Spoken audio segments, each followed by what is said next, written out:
ఇప్పటికి చాలా మేలు స్వామి. అప్పుడు అంత దగ్గు ఎక్కువ ఉండే, హాస్పిటల్ కాదని చెప్పి పంపించినారు.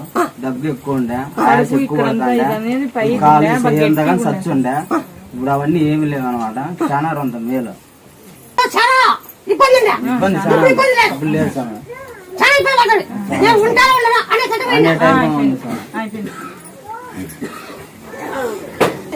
నన్ను నమ్మినోడు యోచన బట్టి నేను చేసి చూపిస్తా.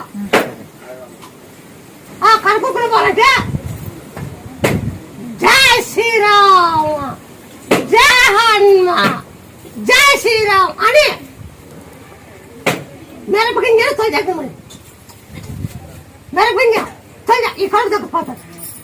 మార్పు లేదా మార్పు ఉంది లేదంటే లేదు. ఇబ్బంది అనేది ఇబ్బంది లేకుండా పోయింది సార్. నమస్తే వారానికే బాగా